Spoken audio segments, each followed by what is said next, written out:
Rice of Ashoka. ನಮ್ಮ ಸ್ನೇಹಿತರು ಹೇಳಿದಂಗೆ ಇದು ರೈಸ್ ಆಫ್ ಸತೀಶ ಆಗಲಿ ಅನ್ನೋ ಆಸೆ ನನಗೆ ಆಗುತ್ತೆ ಕೂಡ. ಅದರಲ್ಲಿ ಎಲ್ಲ ಲಕ್ಷಣಗಳು ಕಾಣ್ತಾ ಇದೆ. ನಮ್ಮ ಕನ್ನಡದವ್ರು ನಾವು ಯಾರಿಗೂ ಏನು ಕಡಿಮೆ ಇಲ್ಲ ಅನ್ನೋದಕ್ಕೆ ಇವತ್ತು ನಮ್ಮ ಕನ್ನಡಿಗ ಈ ಸಿನಿಮಾನ ತೆಲುಗು ಮತ್ತು ತಮಿಳಲ್ಲೂ ಕೂಡ ಹೋಗಿ ನಿಂತು ರಿಲೀಸ್ ಮಾಡ್ತಾ ಇರೋದು ಇಡೀ ಕನ್ನಡಿಗರಿಗೆ ಹೆಮ್ಮೆ. ನಾನೊಬ್ಬ ಕನ್ನಡಿಗನಾಗಿ ತುಂಬ ಹೆಮ್ಮೆ ಪಡ್ತೀನಿ. Thank you sir. ನಮ್ಮ ಕನ್ನಡ, ನಾನು ಯಾವತ್ತೂ ಒಂದು ಸತಿ ಹೇಳಿದ್ದೆ, ಕನ್ನಡಿಗರಂದರೆ ತಮಾಷೆ ಅನ್ಕೋಬೇಡಿ, ಕನ್ನಡಿಗರನ್ನ ಅಲ್ಗಳಿಬೇಡಿ ಅಂತ. ಕನ್ನಡಿಗರು ಯಾವುದಕ್ಕೂ ಕಡಿಮೆ ಇದೆ ಅಂತ ಮತ್ತೆ ಮತ್ತೆ ತೋರಿಸ್ತಾನೆ ಇದ್ದೀವಿ. ಸೊ ಹಂಗಾಗಿ ನನಗೆ ಅದ್ರ ಬಗ್ಗೆ ತುಂಬ ಖುಷಿ ಇದೆ.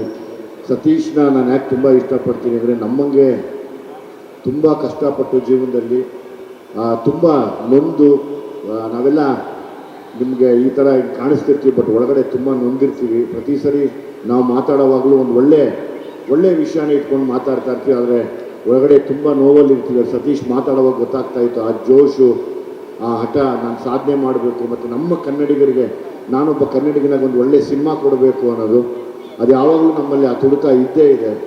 ಹಾಗಾಗಿ ನಾನು ಇಡೀ ಆ ಟ್ರೈಲರ್ನ ನೋಡಿದಾಗ ನನಗೆ ಒಂದೇ ಒಂದು ಖುಷಿ ಆಯಿತು. ಅಂದರೆ ಎಸ್, ಒಂದು ಒಳ್ಳೆ ಸಬ್ಜೆಕ್ಟ್ನ ಮತ್ತೆ ತರ್ತಾ ಇದ್ದೀವಿ. ಯಾವಾಗಲೂ ಬೇರೆ ಬೇರೆ ಭಾಷೆಗಳಿಗೆ ಹೋಲಿಸಿ ಅದರಲ್ಲಿ ಆ ಥರ ಸಬ್ಜೆಕ್ಟ್ ಬಂತು, ಇದರಲ್ಲಿ ಈ ಥರ ಸಬ್ಜೆಕ್ಟ್ ಬಂತು ಅನ್ನೋ ಟೈಮಲ್ಲಿ ಒಳ್ಳೆ ಸಬ್ಜೆಕ್ಟ್ಗಳು ರೈಸ್ ಆಗ್ತಾ ಇದೆ ಅನ್ನೋ ಖುಷಿ ನನಗೆ ತುಂಬ, ನನಗೆ ಮನಸ್ಸಿಗೆ ಖುಷಿ ಕೊಡ್ತಿದೆ, ನೆಮ್ಮದಿ ಆಗ್ತಾ ಇದೆ. ಇಡೀ ಇದೊಂದು ರೈಸ್ ಆಫ್ ಅಶೋಕ ಅನ್ನೋಕ್ಕಿಂತ rise of Satish and team ಅಂತ ಆಗಲಿ, ಇವರೆಲ್ಲ ಸೇರಿ ಒಂದು ದೊಡ್ಡ ಮಟ್ಟಕ್ಕೆ ನಿಂತ್ಕೊಳ್ಳಿ ಅನ್ನೋ ಆಸೆ ನನಗಿದೆ. ಅದಕ್ಕೆ ಮ್ಯೂಸಿಕ್ ಡೈರೆಕ್ಟ್ರು ಇಲ್ಲೇ ಪ್ರೂವ್ ಮಾಡಿಬಿಟ್ಟಿದ್ದಾರೆ.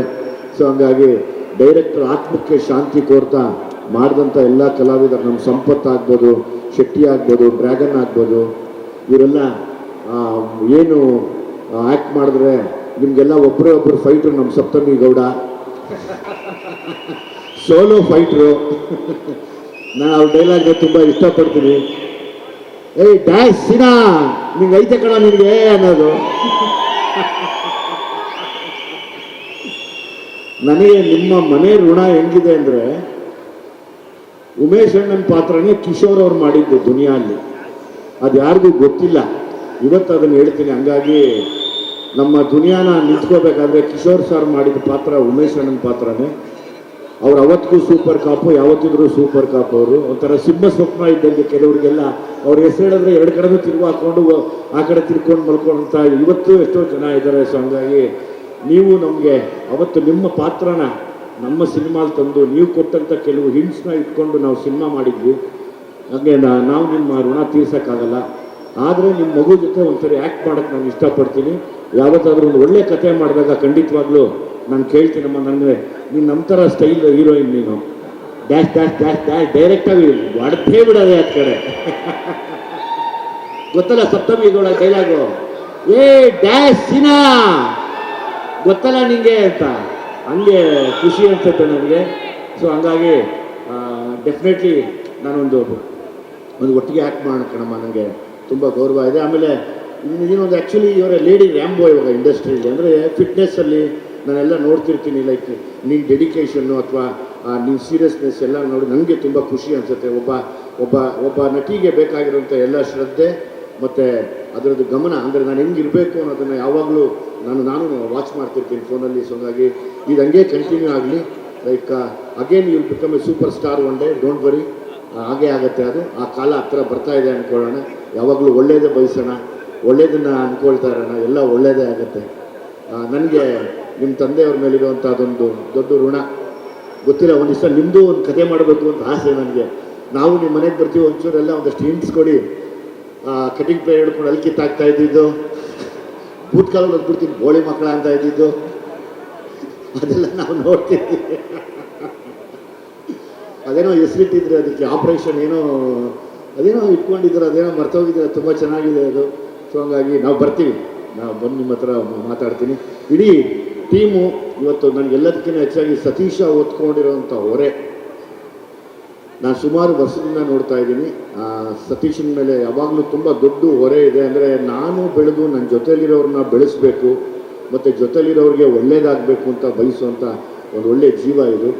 ಹಂಗಾಗಿ ನಾನು ಸದಾ ಒಳ್ಳೇದು ಬಯಸಿ ಈ ಸಿನಿಮಾ ದೊಡ್ಡ ಹಿಟ್ ಆಗಲಿ ಅಂತ ಹೇಳಿ ನಾನು ಜೊತೆಲಿ ಇರ್ತೀನಿ. ಇವತ್ತು ಇನ್ನೊಂದು ಅಂದರೆ ಎಲ್ಲರೂ ಹೀರೋಗಳೇ ಇದ್ದೀರಾ ಇಲ್ಲಿ, ಶೆಟ್ಟಿಯಿಂದ ಹಿಡಿದು ಎಲ್ಲರೂ ಹೀರೋ ಇದ್ದೀರಾ. ನೀನಾಗಲಿ ಯೋಗಿ ಆಗಲಿ, ಆದಷ್ಟು ಕೆಲವು ವಿಷಯಗಳಿಗೆಲ್ಲ ಒಂದಾಗಿ ನಾವು ಮತ್ತೆ ನಿಂತ್ಕೊಂಡು, ಆ್ಯಸ್ ಇಟ್ ಈಸ್ ನಮ್ಮ ಹೆಡ್ ಮಾಸ್ಟರ್ ಇಲ್ಲೇ ಇದ್ದಾರೆ. ಸೊ ಹಂಗಾಗಿ ಅವ್ರ ಪನಿಷ್ಮೆಂಟ್ ತುಂಬ ಮಣ್ಕಾಲೆಲ್ಲ ಉಳಿಸ್ಬಿಟ್ಟಿದ್ರು ನಮ್ಮನ್ನು. ಅವ್ರದ್ದೆಲ್ಲ ಕೇಳಿ ಇನ್ನೂ ಹಿರಿಯರಿದ್ದಾರೆ. ಒಂದಾಗಿ ನಿಂತ್ಕೊಂಡು ಯಾವಾಗಲೂ ಯಾವುದೇ ಸಿನಿಮಾ ಮಾಡಲಿ ಎಲ್ಲರೂ ದಯಮಾಡಿ ಬನ್ನಿ, ಎಲ್ಲರೂ ವಿಶ್ ಮಾಡಿ.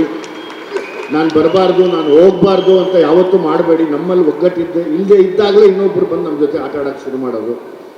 ಎಲ್ಲಕ್ಕಿಂತ ಮೀರಿ ನಾವು ಸಿನಿಮಾದವರು, ನಮ್ಮ ಜೊತೆ ಮಾಧ್ಯಮದವರು ಯಾವಾಗಲೂ ಸದಾ ಜೊತೆಲಿದ್ದು ಈ ಸಿನಿಮಾಗಳು ಗೆಲ್ಲಬೇಕು ಅಂತ ಅವ್ರು ಪರ್ಸ್ನಲ್ಲಾಗಿ ತಗೋತಾರೆ. ಎಲ್ಲೋ ಬರೀತಾ ಒಂದು 2 ಲೈನ್ ಎಕ್ಸ್ಟ್ರಾ ಬರೋದು ಸಿನಿಮಾಗೆ ಒಳ್ಳೇದು ನುಡಿತಾರೆ. ಹಂಗಾಗಿ ನಾನು ನಿಮಗೆ ಯಾವಾಗಲೂ ಚಿರಋಣಿಯಾಗಿರ್ತೀನಿ. ನಾವು ಸಿನಿಮಾದವ್ರನ್ನ ಮೀರಿ ನಮಗೆ ಪ್ರೊಡ್ಯೂಸರ್ ಅಂತ ಒಬ್ಬರು ಅನ್ನ ಕೊಟ್ಟರೆ ನಮಗೆ ಹೊಟ್ಟೆ ತುಂಬ ಜಾಸ್ತಿ ಊಟ ಹಾಕೋರು ನೀವುಗಳು. ಇಲ್ಲೆಲ್ಲ ಯಾರು ನಿಂತಿದ್ದೀರಾ ಇಷ್ಟೂ ಜನ.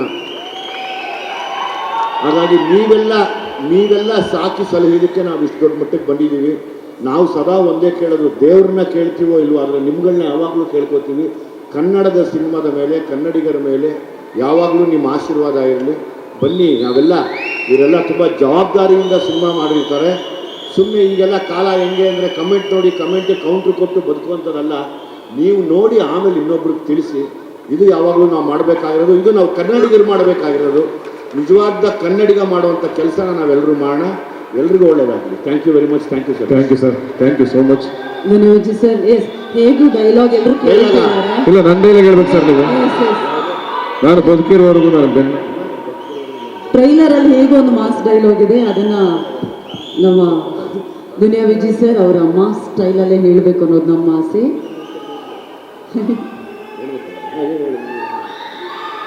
ನಾನು ಡೈಲಾಗ್ ಹೇಳಿಸ್ತೀನಿ ಈಗ. ನಾನು ಬದುಕಿರೋವರೆಗೂ ನನ್ನ ಬೆನ್ನಲ್ಲ, ನಂದೊಂದು ಕೂದಲು ಬಗ್ಗಲ್ಲ.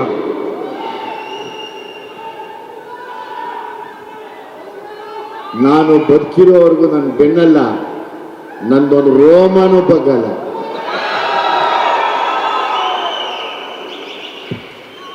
ನೀನು ಬಾ ಅಂದ್ರೆ ನಾನು ಬರ್ತೀನೋ ಇಲ್ವೋ.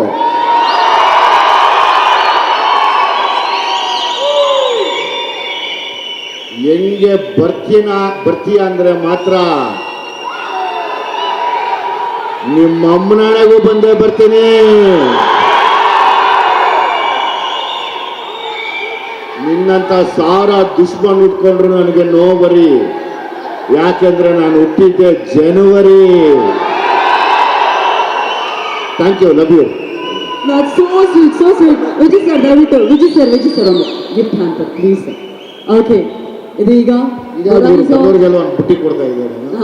ಬದ್ದವ್ರಿಗೆಲ್ಲ ಒಂದು ಬುಟ್ಟಿ ಹಿಡ್ಕೊಂಡು ಹೋಗ್ತಾ ನಿಮ್ಗೆ ಆಗಿರೋ ಕೋಪ ಎಲ್ಲ ಶಾಂತ ಆಗಲಿ ಅಂತ ಸ್ವೀಟ್ ಇಟ್ಟಿದ್ದೀವಿ ಇದರಲ್ಲಿ. ನೀನು ಆ್ಯಕ್ಚುಲಿ ನಾವೆಲ್ಲ ಒಬ್ರಿಗೊಬ್ರು ಗಿಫ್ಟ್ಸು. ನಾನು ಯೋಗಿ ಅದೇ ಮಾತಾಡ್ಕೊತಾ ಇದ್ವಿ. ಇದು ತುಂಬ ಇದನ್ಸುತ್ತೆ ಅಂದರೆ, ಬೇಡಪ್ಪ ನೀನು ಬಂದು ಕರೆಯೋದು, ನಾವು ನಿಂತ್ಕೊಳ್ಳೋದೇ ನಮ್ಗೆ ದೊಡ್ಡ ಗಿಫ್ಟ್. ಮನೇಲಿ ಇರ್ತಾರೆ ಜನ, ಅವ್ರು ತಿಂತಾರೆ ಸರ್. ಬಿಡಿ ಸರ್, ಈಗ ಪ್ಲೀಸ್. ಅಲ್ಲೇ ನಾವು ತಂದು ಅವರೆಲ್ಲ ಬೇಜಾರು ಕೊಟ್ರೆ ನಮ್ಗೆ ಕೊಟ್ಟಿಲ್ಲ ಸತೀಶ ಅಂತ. ಆಯ್ತು, ಅವ್ರಿಗೂ ಕೊಡೋಣ ಸರ್. 27ನೇ ತಾರೀಕು ಅವ್ರಿಗೆಲ್ಲ ಕೊಡ್ತಾ ಇದ್ದೀವಿ. ಗೊತ್ತಿಲ್ಲ, ಎತ್ಕೊಂಡು ಹೋಗ್ಬಿಡ್ತೀನಿ.